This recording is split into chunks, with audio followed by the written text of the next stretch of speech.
Alors il est maintenant temps que je présente notre conférencier, car si vous êtes venu ici ce soir, ce n'est pas pour écouter le bilan de nos activités, mais surtout pour écouter Pierre Servan.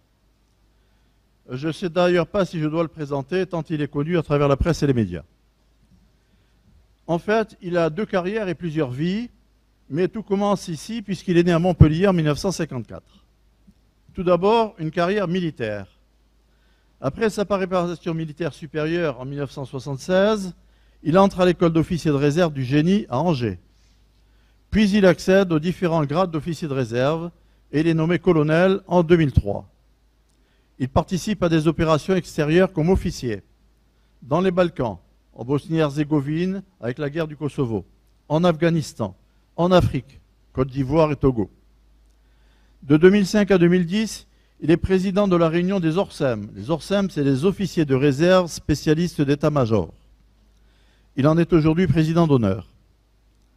Et il croule sous le poids des médailles et des décorations. Heureusement, il est costaud.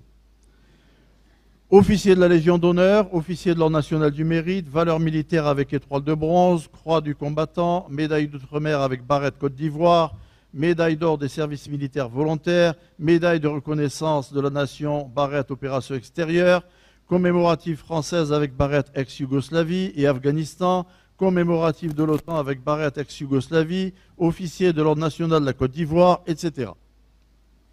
Il est actuellement colonel ORSEM, donc officier de réserve spécialisé état-major, affecté au commandement des opérations spéciales, réserviste opérationnel sous contrat. Voilà pour sa carrière militaire. Vous voyez qu'elle est bien remplie. Alors, il a une deuxième vie qui est une carrière civile.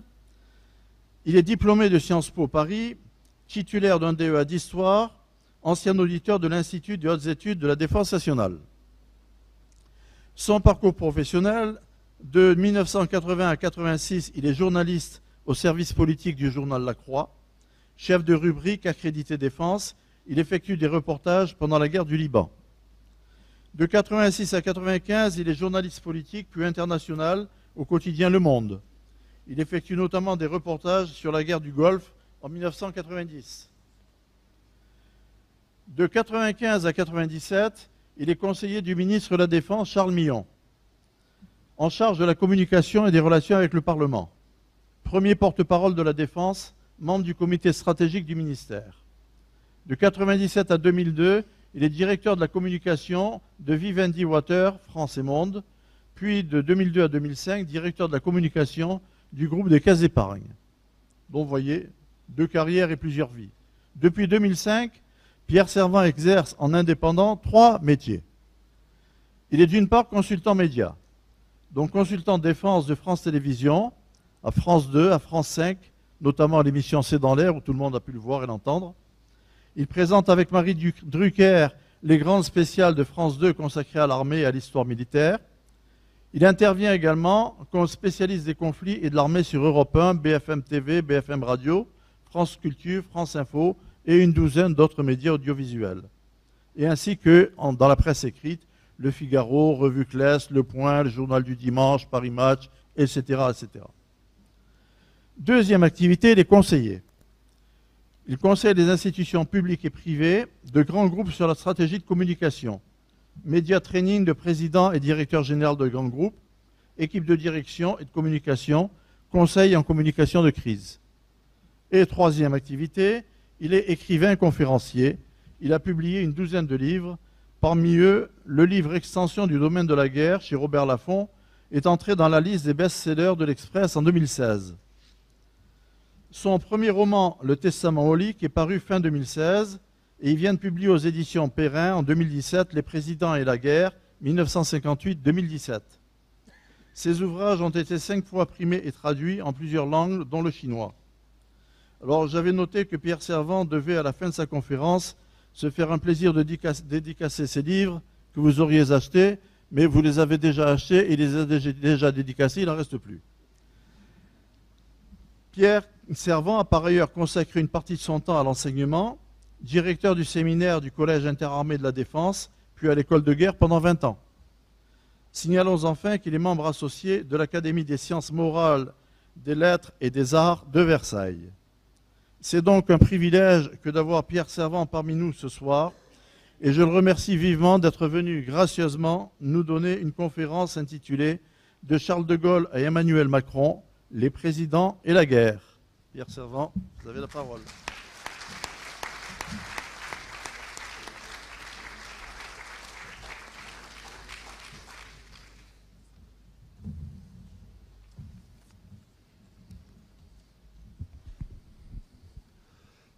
Bien, bonsoir. Merci, Président, de cette présentation. Il n'était pas nécessaire peut-être de détailler toutes les décorations, mais enfin bon, c'était... voilà. Donc en tout cas, c'est bien complet. Vous savez à peu près tout sur moi, sauf une chose, je suis père de 4 enfants et grand-père de 5 petits-enfants. Voilà, c'était une information supplémentaire. Merci.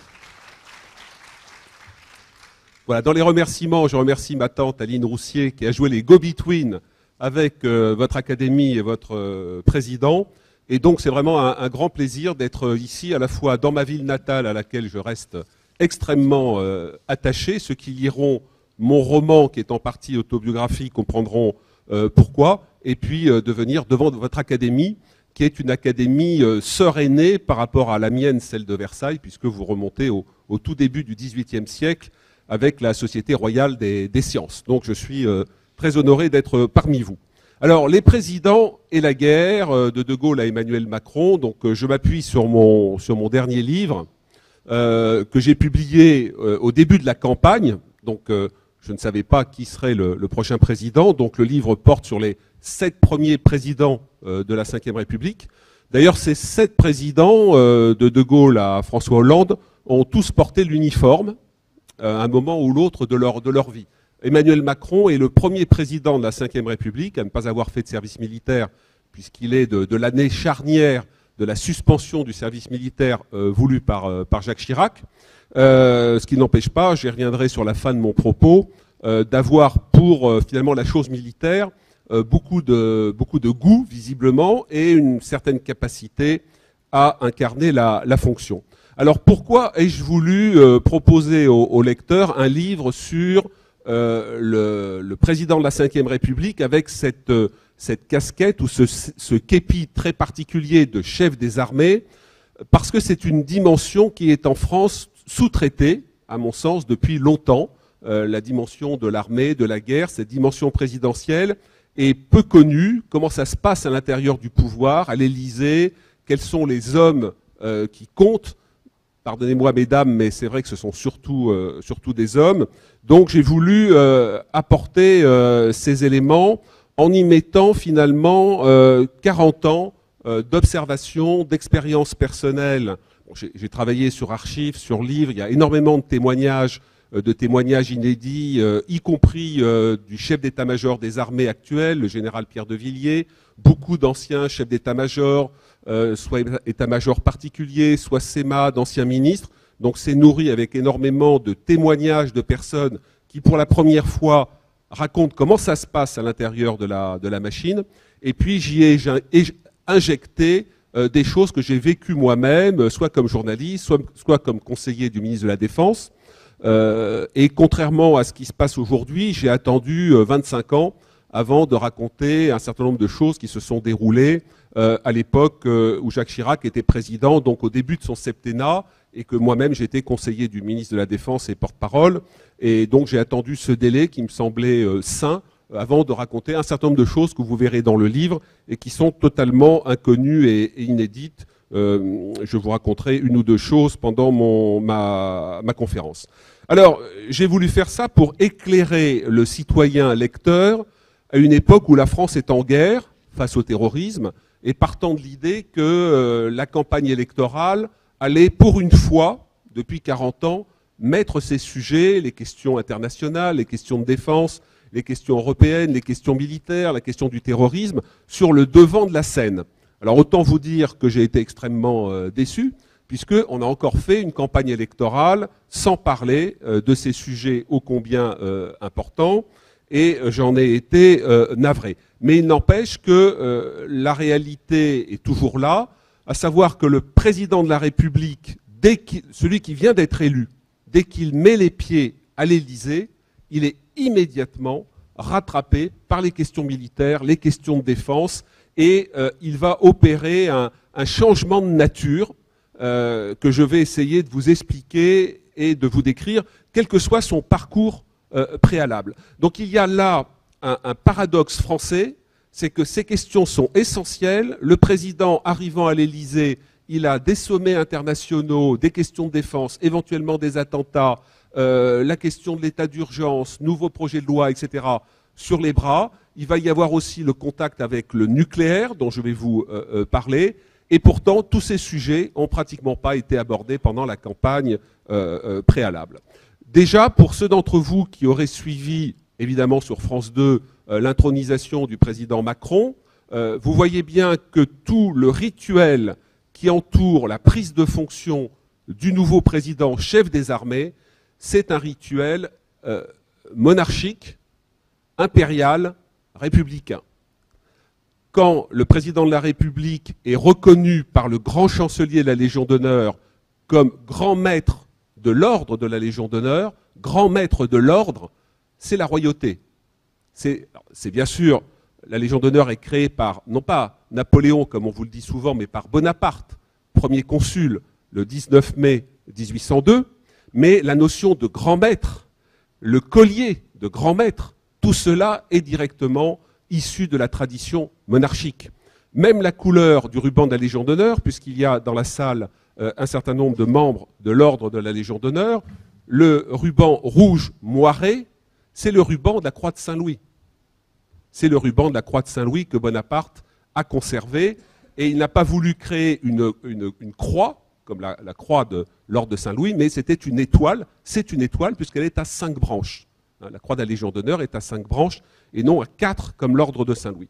Donc, quand vous assistez, que vous lisez tout le décorum, toute la symbolique qui entoure le président de la République qui prend ses fonctions, chef des armées, chef d'État, il s'inscrit vraiment dans cette tradition historique, dans cette dimension historique. Alors, je vais aborder 3 points pour essayer de vous faire peut-être partager ou mieux comprendre ce qui se passe pour les présidents de la République dans cette fonction ô combien importante. Importante évidemment parce que c'est une fonction, chef des armées, qui touche à la vie et à la mort. Qui touche à la vie et à la mort. Le président de la République, quand il engage ses forces, il est responsable en premier des morts qui vont tomber au combat, des blessés, ce qu'on appelle les blessures invisibles. Hein, je sais qu'il y a dans la salle d'éminents médecins, spécialistes des questions médicales et officiers de réserve par ailleurs qui sont allés sur des théâtres de guerre. J'ai récemment dîné avec un officier général du service de santé des armées qui est psychiatre et qui travaille notamment sur les traumatismes des soldats au retour des conflits. Et pour les plus récents, c'est notamment la Centrafrique qui a été extrêmement bouleversante et traumatisante pour les soldats. Donc, véritablement, cet homme politique qui sort d'une campagne où il s'était tripé avec toute une autre série d'hommes politiques, là, il plonge dans une dimension absolument extraordinaire parce qu'il est à la tête d'un pays qui fait partie du tout petit club des 5 membres permanents du Conseil de sécurité. Donc ça veut dire que la France a une dimension planétaire, une responsabilité internationale par ce positionnement au sein donc du Conseil permanent de sécurité de l'ONU. Même si l'armée, malheureusement, se réduit très régulièrement depuis quelques années avec un petit coup d'arrêt à cette réduction en 2015, eh bien, il est chef des armées et le soleil ne se couche pas sur les armées françaises. Vous avez des soldats français partout à travers le monde et donc le soleil ne se couche pas sur l'armée française, encore une fois, même si elle se réduit considérablement. Et donc, la France est engagée sur toute une série de théâtres d'opérations, Mésopotamie, Levant, le Sahel, le Sud-Liban, l'océan Indien, etc., plus les forces prépositionnées. Et donc, ce personnage politique, quel qu'il soit, De Gaulle mis à part, car De Gaulle était déjà entré dans l'histoire quand il arrive au pouvoir en 58, quand il revient au pouvoir en 58. Mais sinon, pour tous les autres, c'est vraiment cette dimension qui s'impose à eux. et qui explique pourquoi finalement ces présidents, nos présidents, vivent une situation qui est plutôt schizophrénique, dans la mesure où en politique intérieure, ils passent leur temps à recevoir des coups et à se battre face à des crises politiques, des tensions avec le Premier ministre, de multiples chicayas. Et par ailleurs, sur le plan international, c'est là où finalement le même homme a le sentiment d'avoir les manettes en main, de pouvoir peser sur les événements. La parole de la France est écoutée. D'ailleurs, assez paradoxalement, même si la France va mal et que le président a une cote de popularité très faible dans son propre pays, sa voix continue à porter à l'international. Alors évidemment, sa voix porterait encore plus si le pays était dynamique sur le plan économique, se réformait, etc. Mais je me souviens d'une émission de C'est dans l'air où j'expliquais que la voix de François Hollande continuait à peser à l'international, et il y avait des questions disant mais comment est-ce possible dans la mesure où en France sa cote de popularité est très faible. Eh bien, les institutions de la Ve République, l'héritage du général de Gaulle, la dimension militaire, guerrière du président, tout cela fait que même un président très décrié, très affaibli, à l'international, il continue à peser parce que c'est la France. Et c'est vraiment ce que le général de Gaulle voulait, parce qu'il se doutait que ses successeurs n'auraient pas la même carrure que lui, et donc il a fait un legs, plusieurs legs, les institutions, le nucléaire, de façon à étoffer les épaules de ses successeurs pour qu'ils puissent, qu'à un cas, revêtir la tenue de général de brigade que le général de Gaulle arborait sans cesse pendant sa présidence pour, en quelque sorte, faire un rappel historique qui renvoyait à son rôle de l'homme du 18 juin, l'homme de la résistance. Alors, je vais aborder avec vous 3 points. Je vais vous parler de la transfiguration, je vais vous parler de la vitesse, et je vais vous parler du ni droite ni gauche. Alors, qu'est-ce que c'est que la transfiguration? Eh bien, ce mot, c'est le général Georges Lain qui l'a utilisé dans un des nombreux entretiens que j'ai eus avec lui. Le général Georges Lain, pour vous le situer, son dernier poste, c'était grand chancelier de l'ordre de la Légion d'honneur. Auparavant, il avait été chef d'état-major particulier de Jacques Chirac, chef d'état-major particulier de Nicolas Sarkozy. Rassurez-vous, dans une minute, je vais vous expliquer ce que c'est qu'un chef d'état-major particulier. Et il avait été également SEMA, chef d'état-major des armées, SEMA, de Nicolas Sarkozy. Donc vraiment un personnage extrêmement important, et qui m'expliquait que le président, quand il devient président, ne s'appartient plus. La fonction est tellement importante, notamment la fonction militaire, que le président ne s'appartient plus à lui-même. C'est-à-dire qu'il ne peut pas se faire coincer par des photographes à 2 heures du matin en scooter avec des croissants. Il ne peut pas dire « casse-toi pauvre con », etc., etc. C'est-à-dire que la fonction commande. Et donc le général Georges Lain, qui est très attaché, qui est un des chefs militaires qui a le plus réfléchi à ce rôle symbolique du président de la République, donc me disait, voilà, de la même façon que nous les militaires, quand nous accédons à certains postes de responsabilité, nous ne nous appartenons plus. Enfin, c'est déjà assez vrai dans la fonction militaire, même depuis le départ. Là, pour le président, c'est vraiment majeur. Et pourquoi utilisait-il le terme de transfiguration? Qu'est-ce qui se passe que vous n'avez pas vu lors de l'intronisation d'Emmanuel Macron? C'est qu'en fait, dès son arrivée à l'Élysée, il est pris en main par un personnage central, qui est aujourd'hui un amiral, il s'appelle l'amiral Rogel, qui est le chef d'état-major particulier du président. C'est un officier général, qui peut être, quelle que soit son arme ou son armée, qui a autour de lui 5-6 officiers représentant les différentes armées. Il y en a un qui est responsable du nucléaire, notamment, qui est très important. Et le chef d'état-major particulier, qui est vraiment le collaborateur militaire, qui est le plus proche géographiquement et le plus proche psychologiquement du chef de l'État, qui est vraiment son conseiller le plus intime, le plus proche, dont les bureaux se trouvent rue de l'Élysée. Donc c'est là, quand vous êtes face à l'Élysée, c'est la rue qui est à gauche, qui est une petite rue très amusante, qui ressemble à une rue anglaise, avec des petits hôtels particuliers en rafale, eh bien, ce chef d'état-major particulier, il prend par la main le président de la République et il va l'amener au PC Jupiter, qui se trouve sous l'Élysée. C'est pour ça qu'on parle de présidence jupitérienne. C'est pour ça qu'Emmanuel Macron parle de présence jupitérienne. Alors, c'est à la fois la symbolique de Jupiter, hein, la puissance de Jupiter, mais c'est aussi la référence à la puissance nucléaire.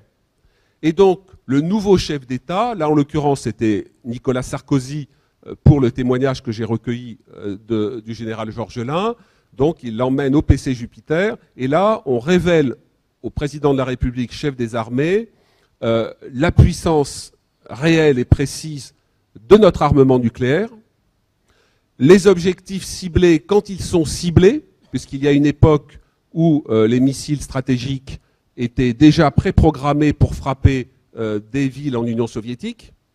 À ma connaissance, aujourd'hui, ça n'est plus le cas. Nous n'avons plus de missiles préprogrammés. Mais très précisément, on explique au président de la République les zones qui sont couvertes.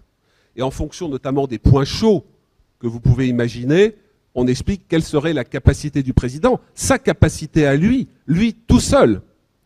Car la force de dissuasion nucléaire est dans la main du président et du président seul. Et donc, à ce moment-là, quand on explique tout ça à Nicolas Sarkozy, qui n'a jamais manifesté, avant d'arriver à l'Élysée, un grand intérêt pour les questions militaires, il y a ce que Georges Lain appelle la transfiguration. C'est-à-dire que tout d'un coup, il se dit « Ah oui, là c'est du sérieux. C'est du très très sérieux. » Et donc, il y a cette espèce de transformation. Tous les présidents ont vécu ça. Encore une fois, sauf Charles de Gaulle, qui était déjà à une maturité tout à fait différente et qui est le fondateur. Et par ailleurs, la dissuasion nucléaire n'existait pas au début du premier mandat de Charles de Gaulle, même si la 4e République avait déjà commencé à travailler sur l'arme nucléaire. Et puis il y a cette fameuse, vous en avez entendu parler, cette fameuse affaire des codes nucléaires, sur lesquels il y a beaucoup de fantasmes. Voilà. Qu'est-ce que c'est que les codes nucléaires qui sont transmis au président? Alors, à l'origine, d'abord, ce ne sont pas des codes qui permettraient au président dans son bureau de tapoter sur un clavier et puis de faire partir une salve de missiles nucléaires d'un sous-marin nucléaire lanceur d'engins pour les détruire, je ne sais pas quel pays. Donc ce ne sont pas des codes de tir, ce sont des codes d'identification.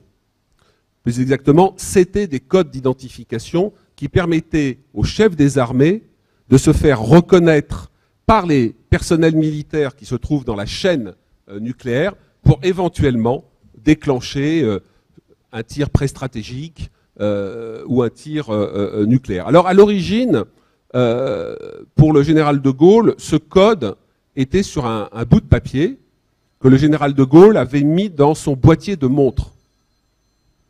Et quand le général de Gaulle a quitté le pouvoir en 69, il a donné à Pierre Messmer qui était resté 9 ans ministre des Armées. Vous imaginez la longévité de ces époques, 9 ans ministre des Armées. Quand j'étais au cabinet du ministre, mon bureau était juste en face de la galerie de portraits de tous les ministres de la Défense ou de la Guerre, et vous aviez Pierre Messmer, 9 ans à l'hôtel de Brienne, un record absolu. Donc, et par la suite, Pierre Messmer a donné ce code, ce petit code, qui a été exposé dans une exposition récente sur le nucléaire, donc l'a remis à un musée, donc c'est un document qui est conservé. Cette tradition alors par la suite, c'était un médaillon que les présidents portaient à la mort de Georges Pompidou, mort prématuré.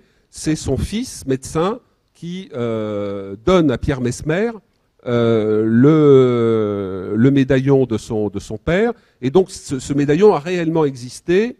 Et il y a une transmission également entre Valéry Giscard d'Estaing et François Mitterrand, donc de ce médaillon avec les codes d'identification. Petite anecdote, François Mitterrand ne met pas tout de suite autour du cou le médaillon, hein, qui est accroché à une chaîne, il le met dans son costume, et puis son costume part au pressing. Et en fait, c'est en discutant avec Ernu, avec certains de ses proches, il raconte cette anecdote, et puis tout d'un coup, il se rend compte, il dit, mais le médaillon, zut, il est parti au pressing. Donc, vous avez des gendarmes qui sont partis au pressing récupérer le costume présidentiel pour récupérer le médaillon nucléaire, qui est remis au président, et qui, devant quelques amis, l'ouvre. Et dedans, il n'y a rien. Voilà. Et alors, on ne sait pas la suite de l'histoire, on ne sait pas pourquoi il n'y a rien dedans. Est-ce que Valéry Giscard d'Estaing l'avait enlevé? Voilà. Enfin, tout ça n'est pas très grave dans la mesure où vous avez des moyens de communication aujourd'hui modernes, redondants, pour que le président de la République puisse être identifié en cas de crise nucléaire. Mais le point que je veux souligner, vous l'aurez compris, c'est vraiment le fait que cet homme, parce que nous avons tendance à voir les présidents de la République ou les premiers ministres ou les ministres parfois comme des personnages presque surnaturels, c'est peut-être un peu fort, en tout cas différents de nous. J'en connais un certain nombre, ils ne sont pas différents de nous. Ce sont des hommes comme tous les hommes, avec des responsabilités énormes, avec des cabinets, mais ce sont des hommes comme tous les hommes, si ce n'est peut-être une ambition un peu plus importante que celle que nous avons les uns et les autres ici. Et donc ça veut dire que le poids psychologique de cette responsabilité, elle est très importante.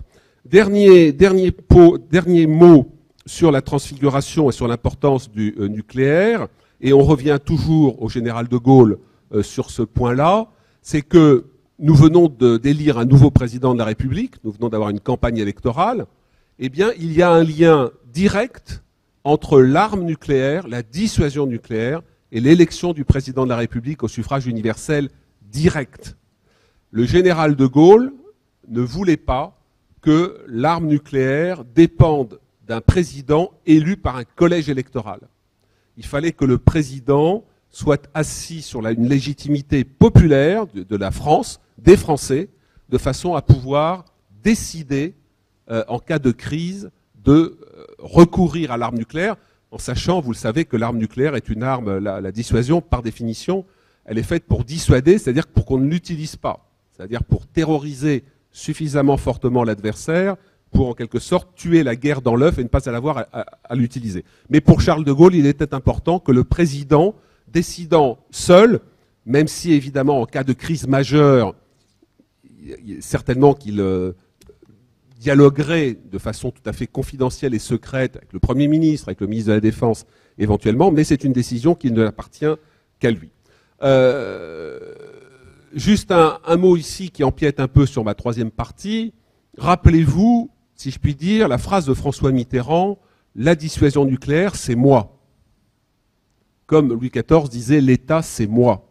Alors c'est intéressant de voir cela de la part de François Mitterrand, qui appartenait à un courant politique qui a été longtemps très très hostile à la force de dissuasion nucléaire.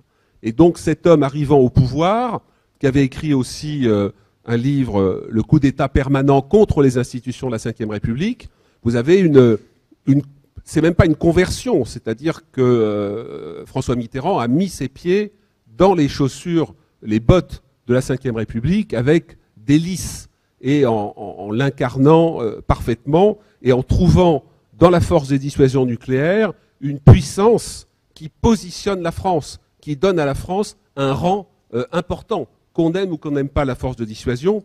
Et François Mitterrand, qui avait le sens du rapport de force, avait parfaitement compris que la force de dissuasion était très importante.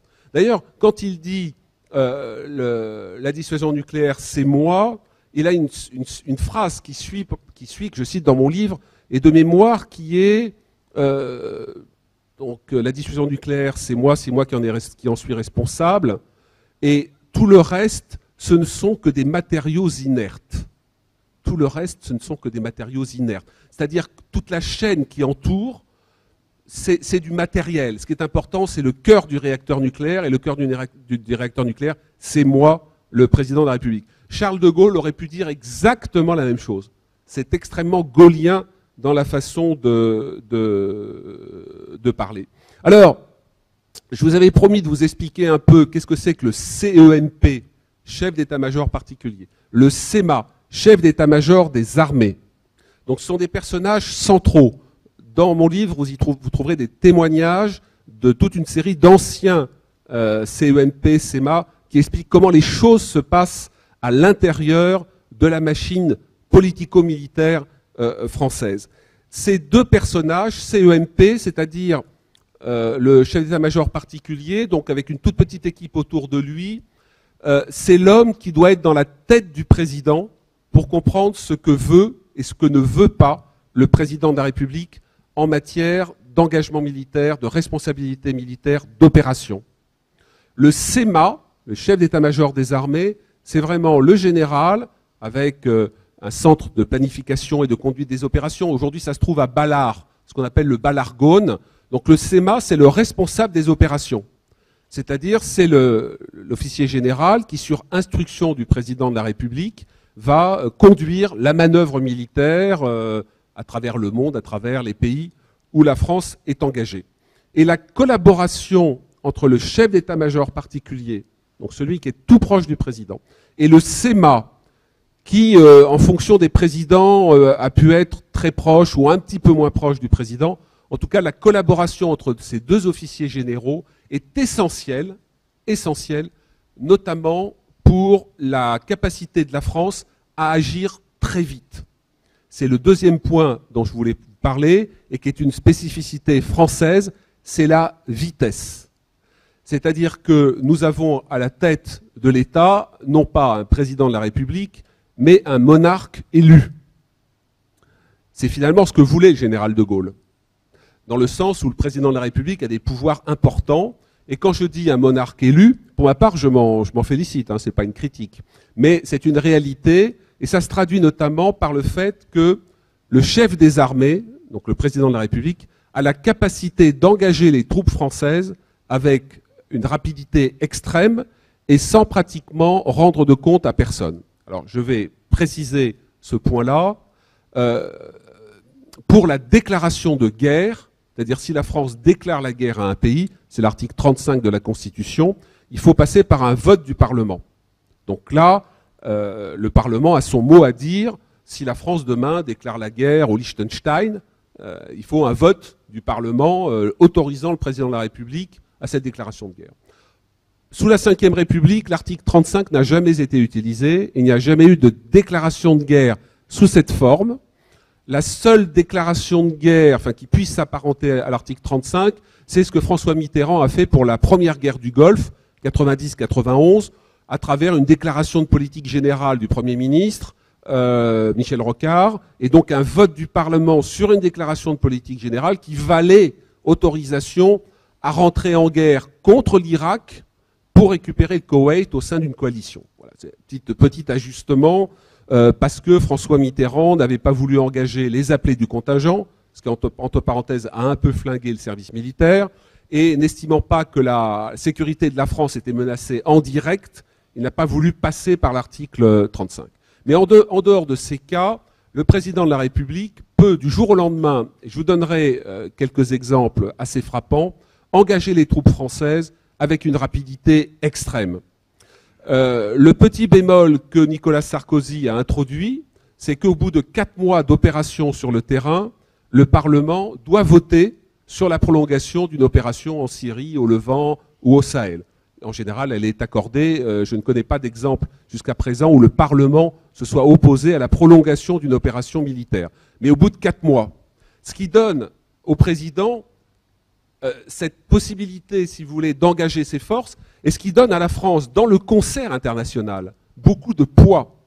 Parce que quand la France dit quelque chose, les autres pays autour de la table savent qu'elle a les moyens militaires, elle a les forces prépositionnées, même si, encore une fois, l'aveuglement français général depuis une petite quarantaine d'années, général, c'est-à-dire des citoyens, des politiques, et qui fait qu'on a cessé de baisser le budget de la défense. Mais nonobstant ce problème-là, qui est quand même un problème assez sérieux, la France pèse et les autres le savent. Alors, je vais vous donner un exemple qui est un des scoops du livre sur comment ça se passe sur le plan humain, cette réactivité. 2004, je suis officier de la force Licorne en Côte d'Ivoire, aux côtés du général Poncet. et je quitte le théâtre à l'été, et quelques mois plus tard, il va y avoir une frappe de 2 avions de combat du président Gbagbo sur Bouaké, qui est une ville de Côte d'Ivoire, que je connais bien, et ces avions de combat frappent lâchement des Français au moment où ils sortent du réfectoire, c'est l'heure du déjeuner, et ils vont tuer, de mémoire, 9 soldats français et un humanitaire américain. Le général Poncet, aux côtés de qui j'étais quelque temps auparavant, réagit très rapidement, et donc il est à Abidjan, il appelle le général Bintéja. Le général Bintéja est chef d'état-major des armées à l'époque, et il dit Henri, je demande l'autorisation au président de détruire les 2 Sukhoi, les deux avions de combat qui se sont reposés, on les a localisés et qui viennent de tuer nos soldats. Bintéja lui dit, il s'appelle Henri tous les deux, Henri Bintéja, Henri Poncet. Bon, je te rappelle dans quelques minutes. Donc il raccroche, il va voir physiquement le président de la République et il dit voilà la demande du général Poncet, quels sont vos ordres? Réaction de Jacques Chirac, le général Poncet a autorisation de détruire toute la flotte aérienne ivoirienne. Alors c'est pas 150 avions de combat, hein, il y avait une petite dizaine d'avions. Alors le général Bintéja, donc autorisation de détruire toute la flotte aérienne. Non, pas autorisation, demande du chef des armées de destruction de toute la flotte aérienne du président Gbagbo. Bien. Bintéja rentre à son bureau, liaison sécurisée, il appelle Henri Poncet. Donc tout ça, ça prend c'est 6-7 minutes. 6-7 minutes. Ordre du président, destruction de toute la flotte. Le général Poncet, qui est un général extrêmement dynamique, lui dit je comprends bien, c'est bien, on met au tapis tous les avions. Ordre du président. Dans la minute qui suit, les commandos des forces spéciales vont détruire à Yamoussoukro et à Abidjan toute la flotte aérienne de Côte d'Ivoire. Ça, c'est une spécificité française. Vous n'avez pratiquement pas d'autres États, même les Américains, même les Britanniques, qui ont une capacité non seulement de réaction, mais d'assumer politiquement la responsabilité de ce type d'opération. Sachant que la France était présente à travers la force Licorne, sous mandat de l'ONU, avec une autorisation internationale en Côte d'Ivoire. Ça, c'est le premier exemple que je voulais vous donner. Mais vous voyez, ça se passe à niveau humain, de relation. Évidemment, le président connaît tous ces personnages, il les a nommés. Donc ça va très vite. Le second exemple, c'est la guerre du Kosovo, 99, où la France participe à la coalition aérienne qui frappe la Serbie pour que la Serbie se retire du Kosovo. Bon, je ne rentre pas dans le détail. Et donc, ce sont les Américains qui planifient la plupart des frappes, mais la France demande toujours à vérifier les plans de frappe qui sont demandés. Et donc, il n'y a pas d'autorisation automatique. C'est la France qui valide ou non les plans de frappe proposés et demandés par les Américains. Un soir, 2 personnages très importants, le CEMA, qui est à l'époque le général Kelch, retrouve le CENP, qui est un amiral Delaunay, et ils discutent ensemble et ils regardent les plans de frappe qui sont demandés. Et le CEMA dit à l'amiral Delaunay, écoute, il y a un truc très très bizarre, Clinton demande spécifiquement que nous frappions tel building, qui est un building civil. Or, d'après nos services, c'est un building dans lequel Milosevic, le président serbe, retrouve sa maîtresse. Donc, tous les deux discutent et se disent qu'est-ce qu'on fait? Est-ce qu'on fait remonter au président? Et c'est là où, si vous voulez, il y a dans la qualité de ces grands chefs militaires vraiment des gens de très très grande pointure, sur 40 ans d'analyse et de regard et de travail parfois avec certains d'entre eux, je n'en ai identifié qu'un que j'estimais pas du tout au niveau. Donc c'est des gens de très grande qualité. Et donc ils disent, le CEMP, donc l'amiral Delaunay, qui est celui qui est dans la tête de Chirac, il dit Chirac n'acceptera jamais ce type d'objectif. Donc on refuse sans faire remonter au président de la République. Parce qu'on ne va pas l'embarrasser, donc on prend notre responsabilité. Et dans ce cas-là, Delaunay dit à Kelch, tu dis aux Américains, nous refusons cette frappe, mais si le président Clinton y tient absolument, il lui revient d'appeler directement le président Chirac pour en discuter. Évidemment, les Français n'ont jamais plus rien entendu parler de cette frappe sur le bâtiment où se trouvait la maîtresse de Milosevic. Donc, vous voyez, là je vous donne un ajustement, ce sont des ajustements comme ça permanents. Donc par rapport aux grandes sottises que vous entendez souvent dans les médias, sur on est sous l'autorité des Américains, on n'a pas les mains libres, etc., ce sont des conneries. Ça sera coupé au montage. Hein. Donc ce sont des grandes sottises. C'est faux.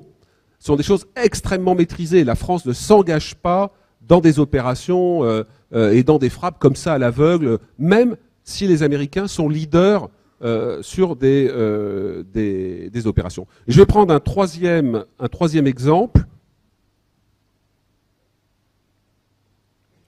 qui va peut-être plus vous parler parce que c'est plus proche de nous dans l'actualité. Été 2013. Été 2013, Bachar el-Assad utilise l'arme chimique dans la banlieue de Damas et tue plusieurs centaines de civils. Vous vous rappelez que le président Obama avait parlé d'une ligne rouge, qui était justement l'emploi du chimique. Et donc, dans un premier temps, 3 pays, les États-Unis, la Grande-Bretagne et la France, se trouvent en lice pour frapper Bachar. À l'époque, j'étais favorable, moi, dans les émissions auxquelles j'ai participé, à ces frappes. On était très peu nombreux. Et par la suite, j'ai appris que les plans de frappe des 3 pays qui étaient préparés visaient non seulement donc des sites de la Syrie dédiés à l'arme chimique, mais qu'au passage, nous allions frapper Al-Nosra. Al-Nosra, c'est Al-Qaïda, les groupes de combat d'Al-Qaïda qui étaient déjà extrêmement vigoureux, sachant que Daesh n'existait pas à l'époque. Et donc, dans ces frappes, il y avait des frappes cachées, entre guillemets, en tout cas cachées par rapport aux annonces qui étaient faites, et qui consistaient à casser les reins d'Al-Qaïda dans la zone. Et donc, vous voyez bien que le double effet de frappe sur les symboles du régime, c'est pas tellement le caractère opérationnel de l'arme chimique, c'est une arme abominable, mais c'était le symbole, c'est un peu le nucléaire de l'État terroriste de Bachar. Donc c'était très important, ça redonnait du tonus à l'opposition non islamique. Et par ailleurs, le fait de casser les reins d'Al-Qaïda, sur le terrain également, ça permettait à l'opposition dite modérée, terme compliqué, en tout cas une position non radicalisée islamique, de reprendre des positions sur le terrain sur Al-Nosra, c'est-à-dire Al-Qaïda. Vous voyez la combinaison des choses. Là aussi, souvent c'est plus compliqué que ce que vous pouvez entendre, sauf, je dois le dire, alors c'est un peu prétentieux de ma part, sur C'est dans l'air ou sur l'émission de Calvi, où sont des lieux où nous disons cela, avec le secret opérationnel.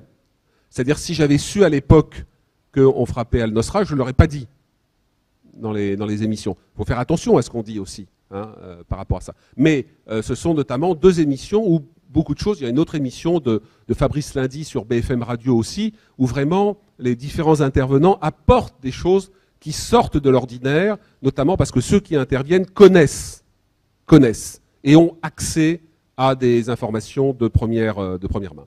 Donc je passe rapidement. Vous savez ce qui s'est passé. Obama a fait rétropédalage. Les Britanniques se sont pris les pieds dans le tapis du vote du Parlement parce que les parlementaires britanniques avaient été échaudés par la demande de Tony Blair en 2003 d'entrer en guerre aux côtés des Américains pour lutter contre des armes de destruction massive qui n'existaient pas. C'est un des scandales les plus dramatiques de l'histoire que ce mensonge d'État américain créé en 2003, dont on paye les pots cassés encore aujourd'hui en Irak et en Syrie. Bien. Et donc, les parlementaires, avec cette réminiscence de 2003, 10 ans après, ils ont dit à Cameron, qui je dois dire a à peu près raté tous les défis politiques qu'il s'est donnés, non, on ne va pas sur cette affaire. Résultat, il restait qui? La France. Et la France, en capacité politique et militaire, pouvait frapper seule. Enfin, en capacité militaire, aurait pu frapper seul. D'ailleurs, le président Macron a dit aujourd'hui que la France riposterait, frapperait Bachar el-Assad, le régime de Damas, s'il y avait utilisation du chimique. Je pense en concertation avec les Américains qui l'ont déjà fait, l'Amérique de Trump, mais la France aurait pu le faire. Politiquement, c'était compliqué parce que nous n'avions pas de mandat de l'ONU, mais que ce qui était intéressant dans cette affaire, c'est que vous aviez États-Unis, Grande-Bretagne, France, 3 des 5 membres permanents du Conseil de sécurité, faisant appliquer une disposition de droit international contre les armes chimiques qui donnait du poids à l'affaire.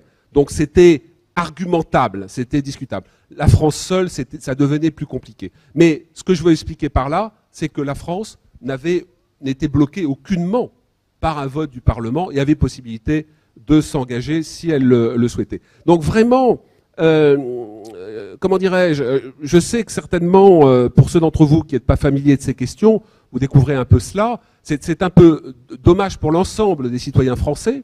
Alors, il ne s'agit pas de, comment dirais-je, d'approuver les interventions militaires ou pas. Chaque citoyen a son libre arbitre pour dire, bah, moi je suis contre, je suis pour, etc. Ce que je dénonce, moi, depuis longtemps, c'est la méconnaissance, c'est l'inculture.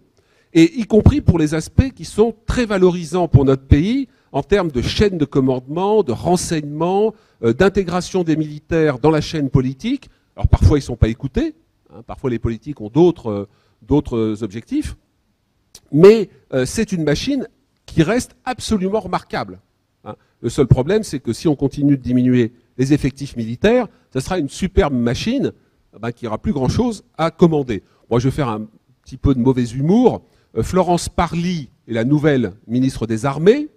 Elle, une femme que je connais qui est tout à fait énergique et sympathique.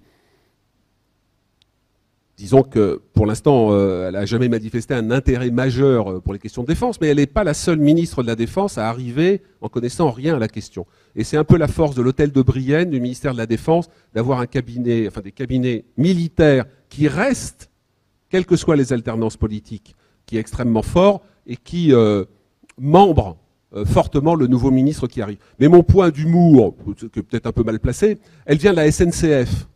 C'est intéressant parce que, si vous voulez, aujourd'hui, SNCF, je prends beaucoup le train pour faire des conférences, je trouve le personnel remarquable, c'est vraiment une institution merveilleuse, mais qui a des titulaires largement, leur nombre est largement supérieur au nombre de militaires de l'armée de terre.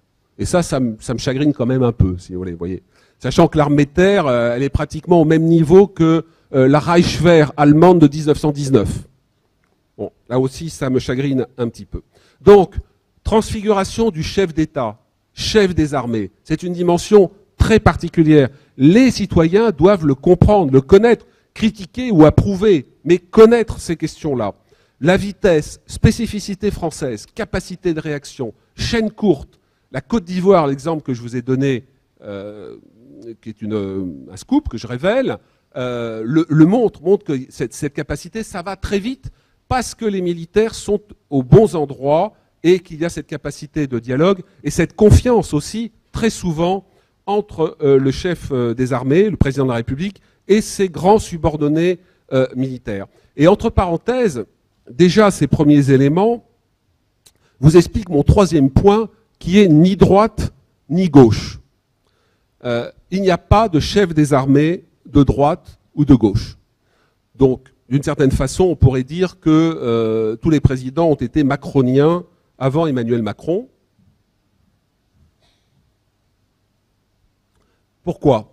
Si vous regardez l'histoire, Charles de Gaulle est rappelé au pouvoir pour faire la guerre en Algérie. Il fait la paix en Algérie. Jacques Chirac était décrit comme fanamili, colonel de l'arme blindée cavalerie. J'ai dédicacé tout à l'heure un livre, camarade réserviste de l'arme blindée cavalerie, enfin un ancien actif, je crois. Fanamili, etc. Il refuse de faire la guerre en 2003. Et il a eu raison. Il a eu raison. Quelques années auparavant, François Mitterrand, venant de la gauche. Et François Mitterrand, dans mon livre, je l'appelle l'homme qui n'aimait pas la guerre. Profondément traumatisé par la défaite de 40, par la capture, la captivité. Et donc c'est un homme qui n'aime pas la guerre. Eh bien, il va engager la France en guerre aux côtés d'une large coalition pour reprendre le Koweït. On pourrait continuer ainsi.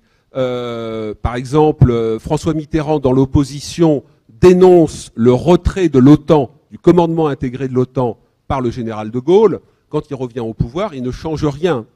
En revanche, Jacques Chirac, plutôt héritier du gaullisme, j'en suis témoin parce que j'ai été impliqué dans de nombreux groupes de travail, a cherché à ce que la France revienne dans le commandement intégré de l'OTAN avec un rééquilibrage des commandements. Notamment, Jacques Chirac voulait que nous ayons le commandement sud, ce qui était, même s'il y avait de très bonnes relations avec Clinton, était difficile. Finalement, Nicolas Sarkozy l'a fait, François Hollande l'a validé. Donc vous voyez, sur les questions essentielles, nos divisions droite-gauche classiques ne fonctionnent pas, ne marchent pas, ne fonctionnent pas. François Mitterrand, quand il arrive à l'Élysée en 81, il va se prononcer pour les Pershing américains, hein, les missiles nucléaires américains, pour faire face aux missiles soviétiques que les soviétiques ont déployés à l'Est. Les Européens sont sidérés, les Américains sont sidérés qu'un président socialiste fasse un discours au Bundestag. Il avait fait un discours aussi en Belgique en expliquant que les missiles étaient à l'Est et que les pacifistes étaient à l'Ouest, qu'il y avait donc un petit problème. Ouais. Et donc, Ernu naviguait un peu autour de ça, avait inventé le concept du soldat de la paix. C'était l'époque un peu, ce que j'ai appelé dans un autre livre, Mère Teresa en treillis. Vous voyez, bon, cacher, c'est pas cacher ce sein, etc., mais c'est cacher ce missile qu'on ne saurait voir. Bon, ça n'a pas duré très longtemps. Hein, ça, c'était un peu le côté cosmétique, on fait semblant d'eux, mais sur les opérations militaires, sur l'engagement de la guerre du Golfe par François Mitterrand, qui a d'ailleurs été le début d'un changement majeur de l'organisation militaire française, qui sort des expéditions militaires pour véritablement rentrer en guerre. Entre parenthèses, c'est ce qui renforce le rôle du CEMA. Donc, voilà, si vous voulez, une réalité. Il n'y a pas de président, de chef des armées, parce que confronté à des choix qui engagent la vie et la mort, qui engagent la grandeur de la France, quel que soit le point de vue qu'on puisse avoir sur les présidents, hein, sur leur personnalité, eh bien, ces hommes, en arrivant à l'Élysée, se trouvent sous l'ombre portée de Charles de Gaulle et sous l'ombre portée de l'histoire. Et donc, ça a plutôt tendance à les rehausser. Alors, certains pourraient me dire, oui, mais attendez, tout à l'heure, vous avez été assez critique sur, en tout cas, les deux derniers, avant Macron, sur Nicolas Sarkozy et François Hollande. C'est vrai que ils ont incarné d'une façon un peu rock'n'roll le rôle de chef des armées. Bien. Bon. Néanmoins, il faut quand même essayer de rendre à César ce qui est à César. Bon, le problème de Nicolas Sarkozy, j'ai beaucoup de témoignages dans le livre, c'est que Nicolas Sarkozy n'aime pas l'armée. Plus exactement, c'est un univers qu'il ne comprend pas. Nicolas Sarkozy, sa psychologie, c'est fondamentalement un homme qui répugne, qui déteste les institutions, les ordres établis, les cérémonies militaires. Il va passer son temps à saboter les cérémonies militaires d'une façon incroyable. Il va défiler devant des légionnaires en jean. Les légionnaires en sont toujours parmi. Dans la cour des Invalides, quand il y a des présentations un peu majestueuses avec un son, quelqu'un qui lit un commentaire sur des photos qui passent, il était tellement impatient qu'il faisait accélérer la cadence, mais l'ordre n'était passé qu'à celui qui passait les photos. Donc les photos passaient à toute vitesse et le texte continuait à son... Voilà. Il détestait les remises de décoration, ce qui fait qu'il ne répétait pas et il se plantait systématiquement dans les remises de décoration, dans les noms, dans les ordres, etc. Donc sur ce plan-là, c'est pas génial. Vous découvrirez dans le livre, si vous le lisez, de multiples anecdotes vécues de personnages de l'intérieur. Néanmoins, c'est un homme qui a découvert les OPS, les opérations, notamment à travers les forces spéciales. Alors, peut-être qu'il en a fait un peu beaucoup, enfin en tout cas qui s'est pris d'amour un peu trop pour les opérations spéciales, notamment toutes les opérations autour de la piraterie maritime, le Ponant par exemple. Je raconte dans le livre, par le menu, ce qui s'est passé autour de la récupération du Ponant. Vous verrez comment une nuit l'amiral Marin-Gillier, qui commande les opérations sur le terrain, réveillé en pleine nuit, va appeler plusieurs fois le président de la République au téléphone, mon général, parce qu'il pense avoir le général Georgelin au téléphone, et Sarkozy est furibard. Et je suis pas votre général, je suis le président de la République. Oui, mon général. Bon. Donc l'ordre arrive derrière en disant, écoutez, faites que l'amiral Marin-Gillier, vous le mettez au lit, il se repose en bannette tranquille avant de repartir à l'assaut. Et Nicolas Sarkozy d'ailleurs le décorera après, mais comme il ne connaît pas son prénom c'est Marin, c'est extraordinaire pour un officier de marine, il s'appelle Marin. Et comme il ne connaît pas ce prénom, il va l'appeler Marine. Bon. Prononçant le nom à l'anglaise. Bon, voilà, c'est des petits détails. Il n'empêche, 2011, guerre de Libye, très belle opération, très compliquée en Côte d'Ivoire pour déloger Gbagbo. Et disons, par rapport à l'Afghanistan, où en 2008, nous avons perdu des soldats à Ouzbine, conditions assez dramatiques, comment dirais-je, la posture française en Afghanistan est remusclée. Sur la Libye, j'y reviens longuement dans le livre. Le discours classique, c'est de dire c'est une catastrophe, il ne fallait pas y aller, etc. Je suis moins certain que d'autres là-dessus. Je pense que si nous n'étions pas engagés avec les Britanniques en Libye, nous aurions une situation aujourd'hui en Libye de type syrien. Alors l'opération, notamment le service après-vente, n'a pas été génial, mais je ne fais pas partie de ceux qui disent la Libye ça a été nul, etc. Non, je pense que c'était pas facile quand on rentre dans le timing des opérations, quand Kadhafi envoie ses blindés sur Benghazi. Bon voilà, je ne rentre pas dans le détail de cette opération. Alors, je vais dire quelques mots sur François Hollande avant de conclure sur Emmanuel Macron. Alors François Hollande, c'est vraiment un mystère. Mais je crois avoir trouvé la clé du mystère. En tout cas, je donne une clé du mystère dans le livre. Tout d'abord, une anecdote. La première rencontre entre François Hollande et Vladimir Poutine. Parce que, encore une fois, ce qui m'intéresse, et ce que j'essaye de faire dans les livres, c'est bien sûr essayer d'expliquer ce qui se passe, la dimension institutionnelle, etc. Mais ce qui m'importe beaucoup, qui m'intéresse, sont les relations humaines. Comment ça se passe d'homme à homme. Parce que ça joue un rôle très important. Donc, première rencontre internationale entre les deux hommes, c'est les grandes tables que vous voyez au JT, avec les deux délégations, les deux présidents bordés par leurs conseillers militaires, diplomatiques, etc., etc. Et du côté de la délégation française, il constate que Poutine regarde François Hollande. J'allais être très trivial, donc comment je vais trouver une autre formule. Comme vraiment comme une merde. Normalement, à ce niveau de relation, on fait semblant. Les usages diplomatiques font que vous n'affichez pas la couleur. Bah là, Poutine affiche la couleur. Alors, faut dire aussi que ces réunions sont préparées. C'est vrai pour les présidents, premiers ministres, ministres, j'ai vécu ça. Donc, le président de la République a des éléments de langage sur les différents sujets qui vont être abordés, a des fiches sur son interlocuteur, qui passe l'interlocuteur au screaming de toutes les façons. Et évidemment, Vladimir Poutine sait que dans le propre parti de François Hollande, les surnoms de François Hollande, c'est Flamby, capitaine de pédalo, etc. Alors, la traduction russe, ça doit être compliqué.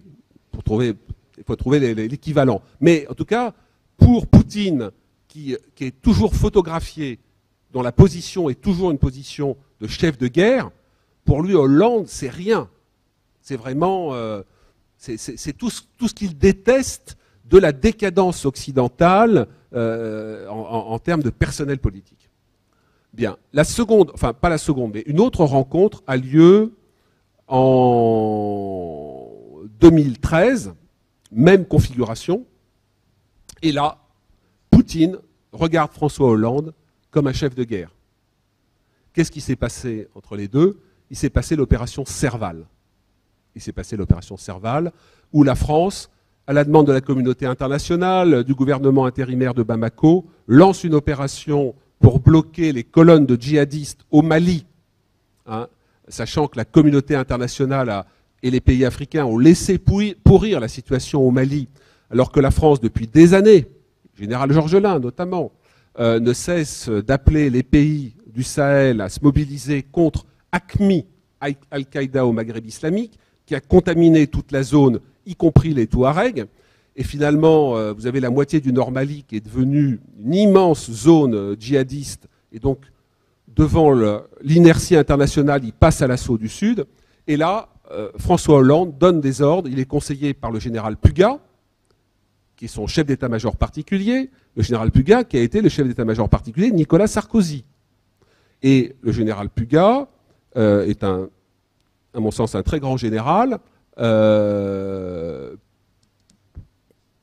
père d'une famille très très nombreuse et catholique, plutôt rigoureux, pour ne pas utiliser d'autres termes, et qui est passé de Nicolas Sarkozy à François Hollande, l'homme du mariage pour tous. Mais c'est une très bonne chose.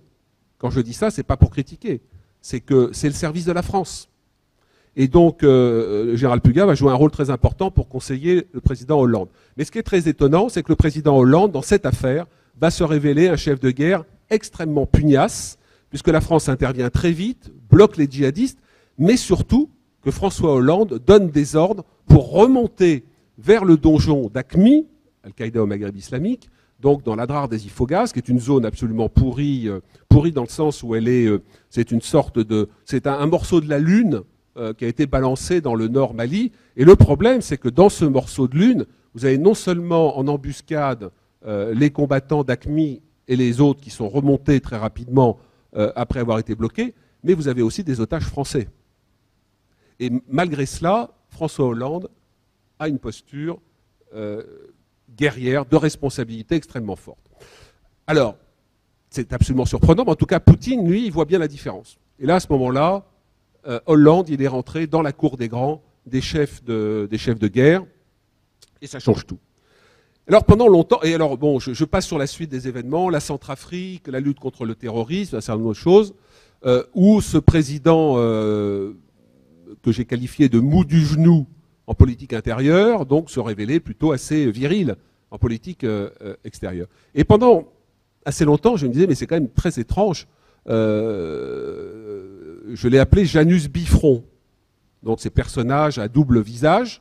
Alors il y avait un jeu de mots aussi dans le livre, parce que Bifront, ça s'écrit avec un S, mais Bifront, je l'ai écrit F-R-O-N-T-S, parce qu'il a deux fronts, un front intérieur avec le terrorisme et un front extérieur. Bon, enfin, bon, ceci n'est pas important, mais je me suis demandé comment se fait-il que la même personne puisse être aussi dynamique, enfin aussi engagée sur le plan militaire, même si je connais bien les institutions, le fonctionnement de la structure militaire et diplomatique. Et en fait, la réponse m'a été donnée, pas à moi directement, mais dans un autre livre, par l'un des fils de François Hollande, qui s'appelle Thomas Hollande, et qui dit la chose suivante: si vous voulez comprendre mon père, il faut que vous sachiez que c'est un être foncièrement indécis. Entre parenthèses, c'est pour ça qu'il a été très heureux pendant 10 ans au Parti Socialiste comme premier secrétaire, parce que là, vous gérez des éléphants, des motions, voilà, il n'y a pas mort d'homme. C'est pas très compliqué. Enfin, pas très compliqué. En tout cas, lui, visiblement, avait un tempérament adapté à cela. Mais Thomas Hollande dit, quand sur le bureau du chef des armées, on amène, enfin, le général Puga, au matin de, c'est le 11 janvier, si je me souviens bien, 2013, il dit, voilà, 2 colonnes d'assaut descendent, donc voilà la situation du terrain. Monsieur le Président, voici les options 1, 2, 3. Et une des options, c'est de faire intervenir les forces spéciales, notamment qui sont au Burkina Faso, avec des hélicoptères de combat. Le premier Français tué sera un pilote d'hélicoptère des forces spéciales, le commandant Boiteux. Eh bien, l'homme indécis n'a plus d'espace d'indécision. C'est pas possible. Il ne peut pas réunir une commission. Il ne peut pas faire une motion de synthèse. C'est pas possible. On fait rien ou on y va. Et c'est la France. Et c'est la Ve République. Et c'est le général de Gaulle, l'ombre du général de Gaulle. Et c'est l'ombre de l'empereur et des rois. C'est ça qui pèse. Et à ce moment-là, cet être indécis dit, on y va. Et on y va, et il est tellement étonné de sa propre détermination qu'il y va à fond les ballons. Mais de façon intelligente, parce que la structure qui est autour chef d'état-major des armées, sous-chef opération, le CEMP, le ministre de la Défense, Jean-Yves Le Drian, qui était tout à fait remarquable, eh bien, évidemment, accompagne et guide. Mais Jean-Yves Le Drian, dont j'ai un témoignage dans le livre, me dit, il m'appelait tous les jours pour savoir si on allait attaquer Tombouctou. Et là, le général Puga, ancien lieutenant du 2e REP ayant sauté sur Kolwezi, il fait sauter la Légion étrangère sur Tombouctou, ce qui était quand même quelque chose, un panache extraordinaire. Ça veut dire quoi? L'histoire, toujours l'histoire qui pèse sur nous, l'histoire des hommes, qui explique les comportements. Et tout ça est bien loin du buzz médiatique qui est à la surface des choses. Donc c'est ça qui fait que l'étude de ces sujets est passionnante, parce que vous trouvez tout le temps l'histoire présente, l'histoire de France. Et j'ai bien aimé quand le Premier ministre a dit que la France était de retour. Ça me paraît une bonne chose. Alors je vais terminer sur Emmanuel Macron. Je passerai sur certaines de ses déclarations en tant que candidat. Il a des petits passages historiques à réviser. Sinon, ce qui est assez surprenant, c'est qu'il n'a pas fait de service militaire. Il ne s'est pas intéressé aux questions militaires, mais plutôt à la philosophie et à la philosophie de la politique, mais aussi à la symbolique. Et vous comprenez tout cela dans son intronisation, dans le choix du commande-car, symbole militaire, dans la façon dont il passe en revue. C'est insupportable, hein, certains d'entre vous ont été militaires, d'être passés en revue par des pingouins. Donc il a investi cette dimension-là, et je dois dire qu'il le fait d'une façon absolument remarquable. Il est allé à Percy voir les militaires, il est allé à Gao voir les militaires sur le terrain. Donc pour l'instant, de ce point de vue-là, sur la symbolique et l'incarnation, c'est un sans faute. On va voir ce que donne le Conseil national de contre-terrorisme qu'il nomme autour de lui. Beaucoup de mes camarades observateurs, analystes le critiquent en disant « ça fait remonter sur le président ces questions, il va être en première ligne ». C'est excellent.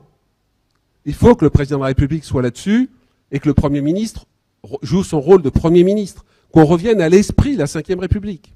Donc, de ce point de vue-là, tout cela est plutôt bien fait. Vous aurez noté qu'il n'y a plus de ministre de la Défense, mais un ministre des Armées, tout simplement parce que le ministre de la Défense, c'est le président de la République.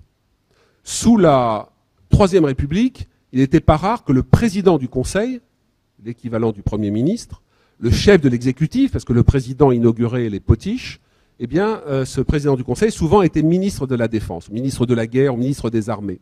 Aujourd'hui, le vrai ministre de la Défense, sans insulte faite au ministre des Armées, c'est le président Macron. Ce qui me gêne un tout petit peu, c'est que dans les armées, le ministre des Armées, il est aussi ministre des personnels civils de la Défense. Il n'y a pas que des militaires. Bon, enfin, moi, c'est une terminologie qui ne me gêne pas. Pour terminer, on a beaucoup parlé de président jupitérien.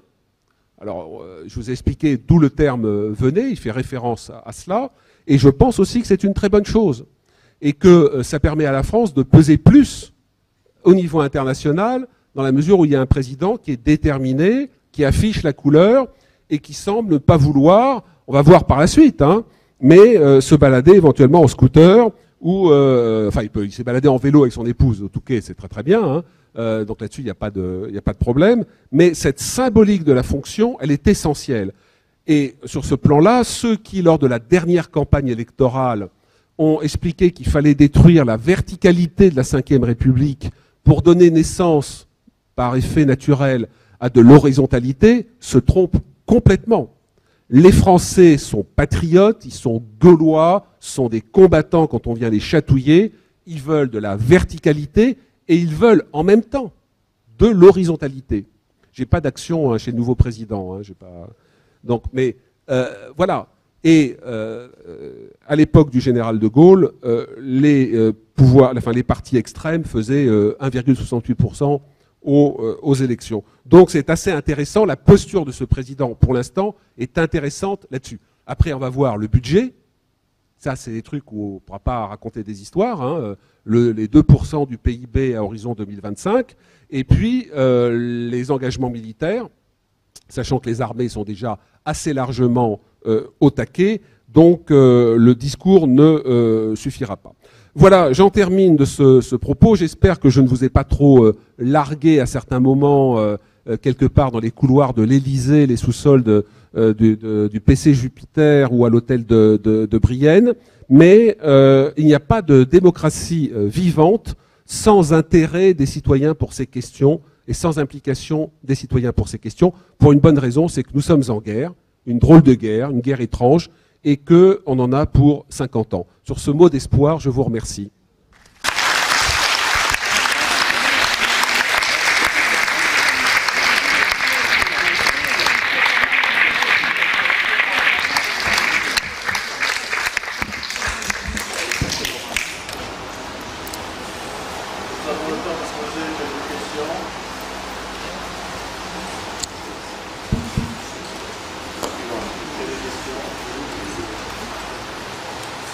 Oui.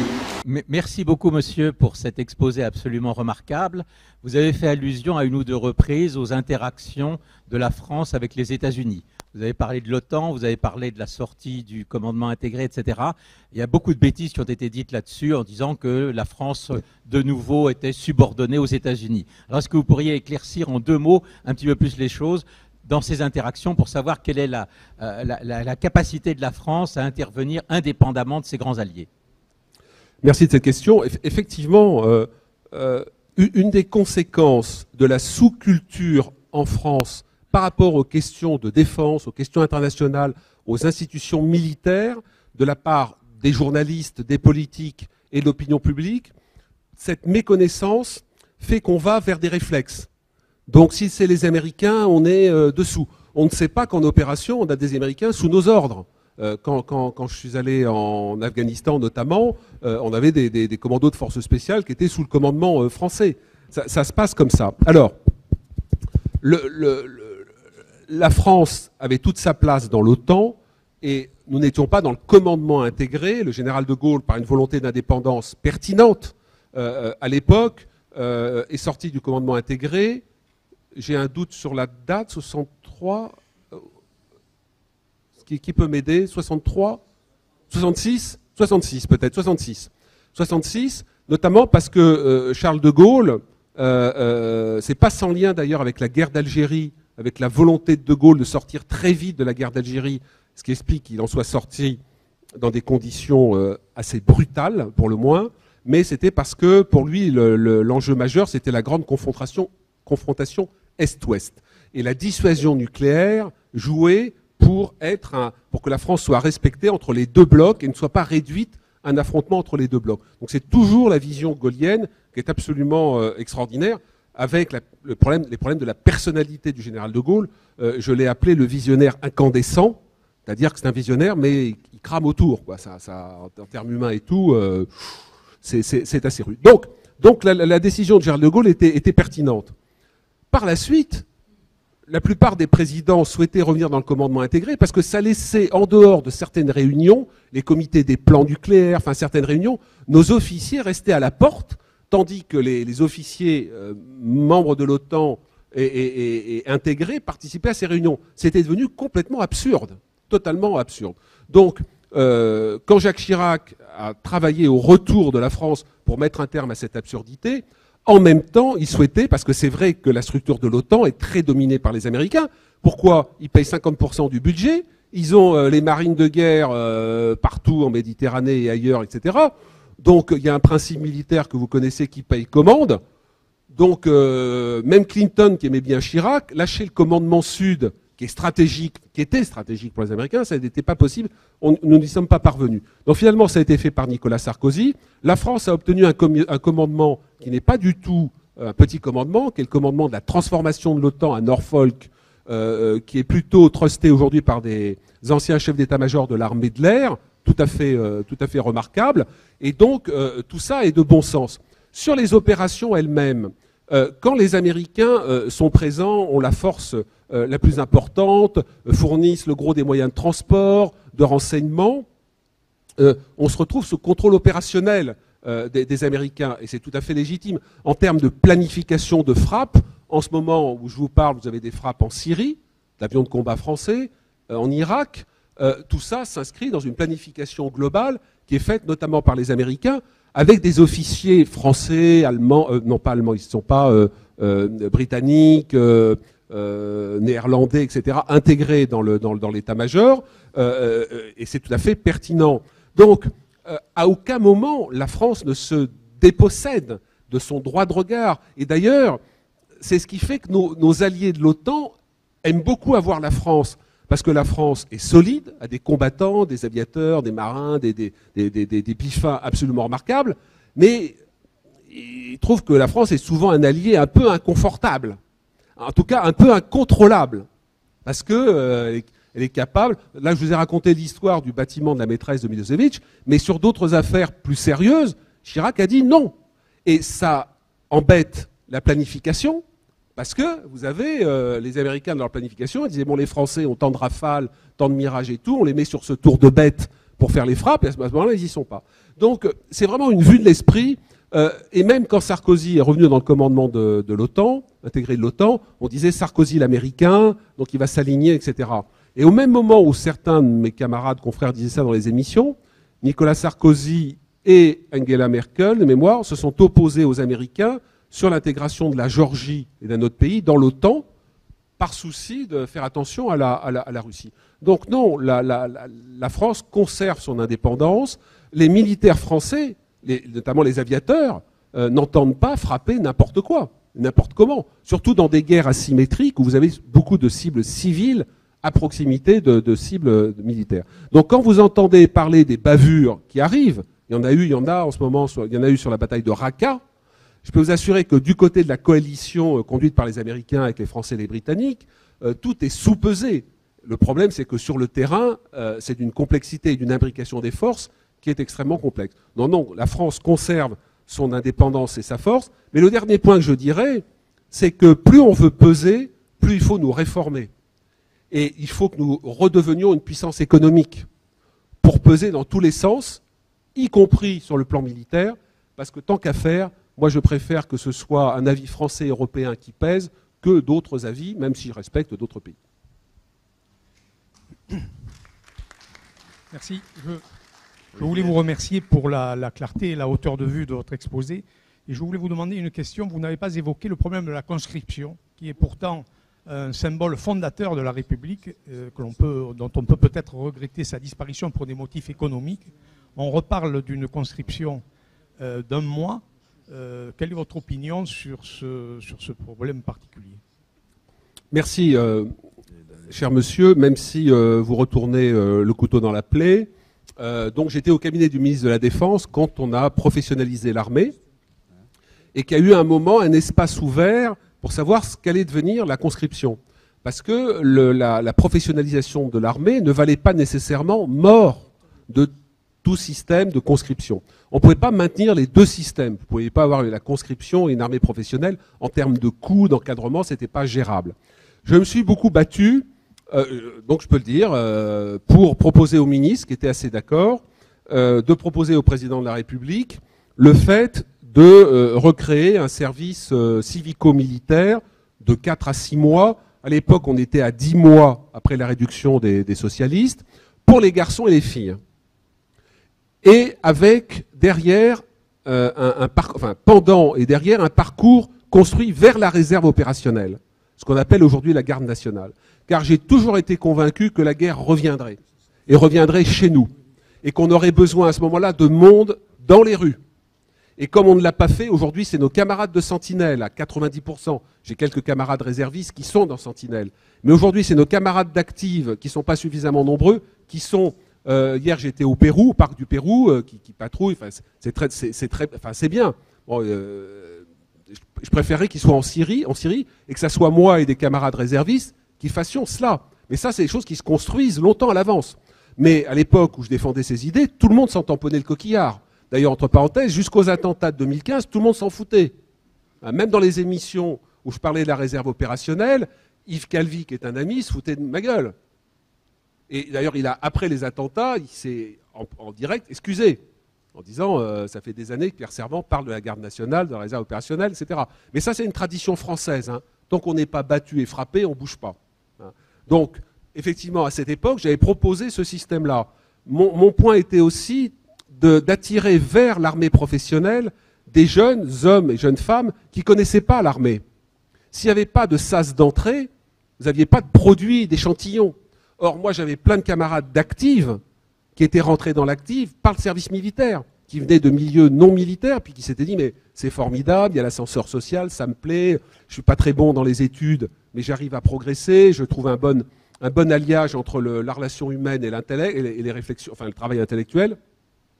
Donc j'ai proposé j'ai fait une fiche, une note sur ce point-là, service civico-militaire, de 4 à 6 mois, garçons et filles, tout ça. Bon, ça coûtait un peu d'argent, mais on avait les infrastructures à l'époque, et on avait encore des personnels. Ça a été flingué, je dois le dire, par l'armée et par les communicants de Chirac. Tout ça, je le raconte dans le livre. Donc les communicants de Chirac, notamment Pilan, lui ont dit, parce que Chirac était partagé, c'était vraiment quelqu'un qui était attaché il était colonel de l'arme blindée, colonel de réserve, il était hors SEM, il était attaché à cette dimension-là. Mais les communicants lui ont dit, les jeunes s'en foutent de tout ça. Tout ça, c'est des trucs de vieux cons, de servants, des réservistes, machin, etc. Ça n'a aucun intérêt. Les jeunes ne veulent pas de contraintes. Ils ne veulent pas aller dans des trucs obligatoires. Bon.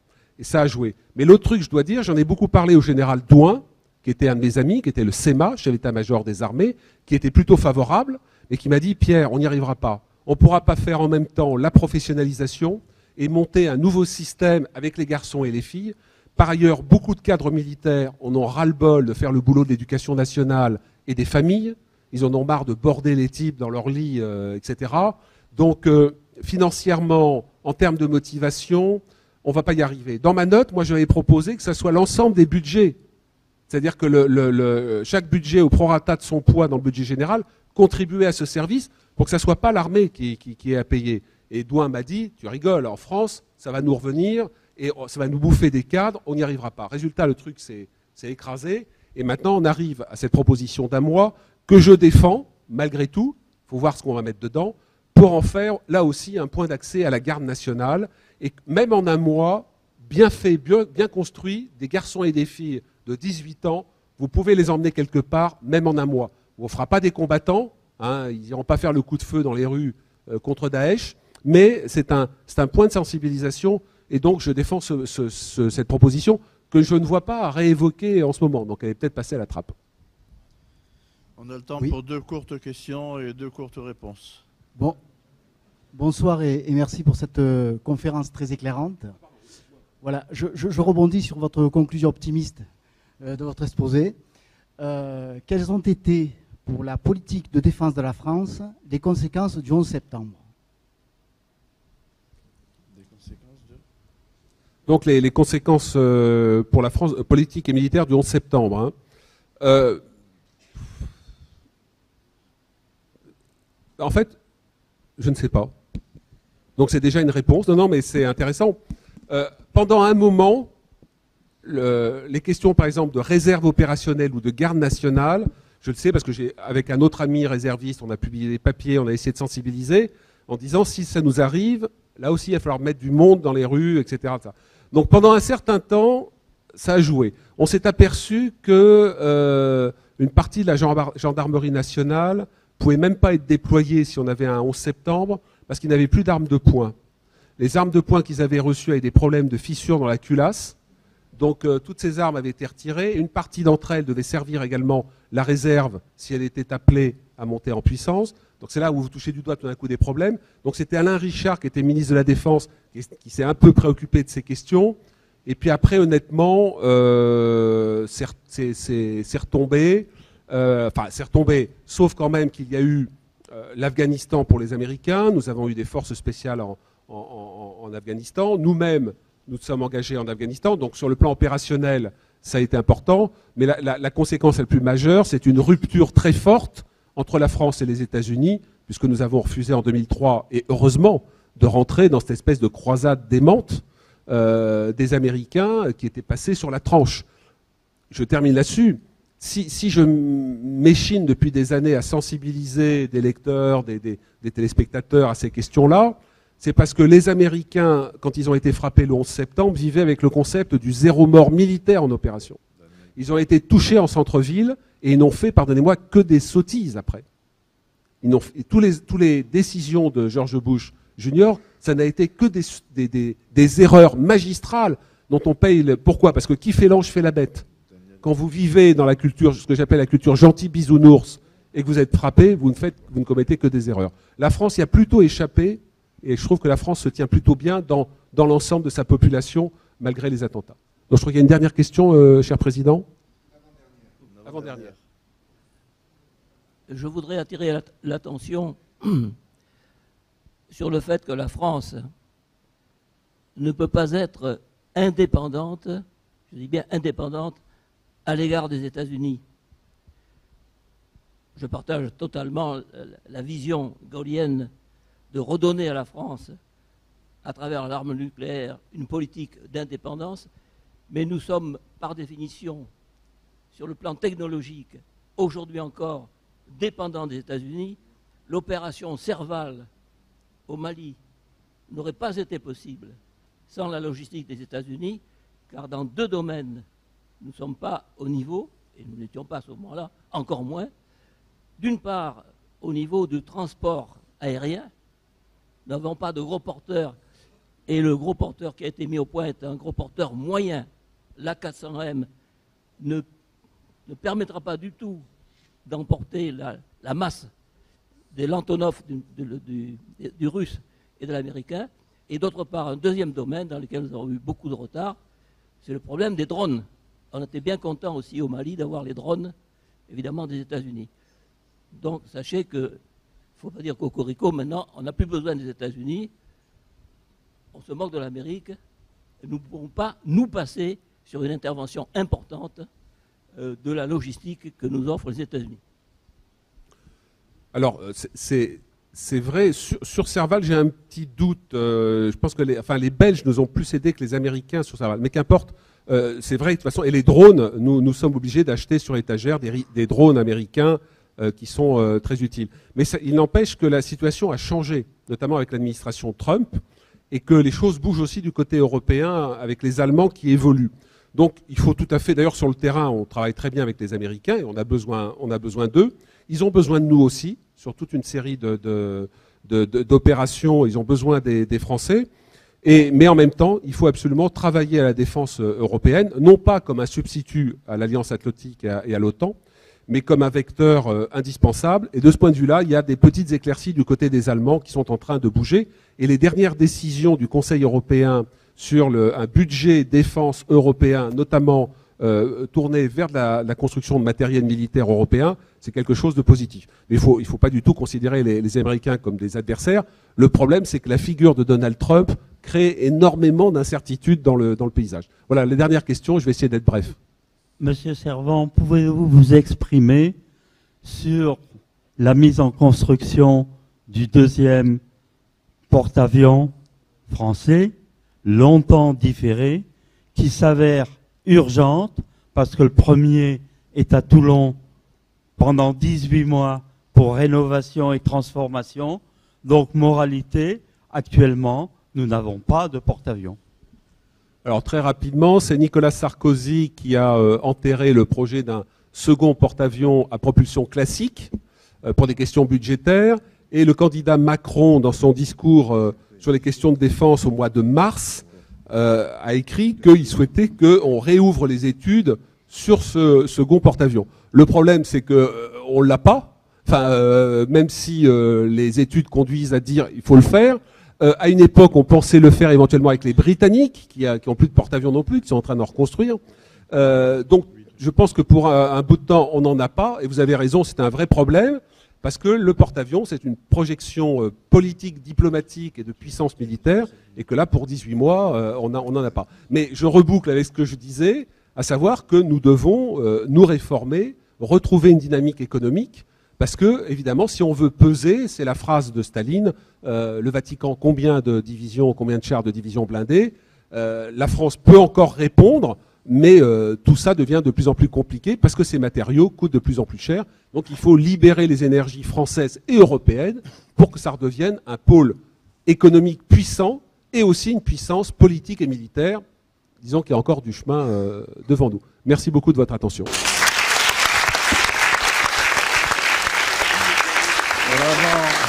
Avant de terminer, je voudrais dire 3 choses. Premièrement, remercier chaleureusement Pierre Servan pour cette conférence passionnante. « 100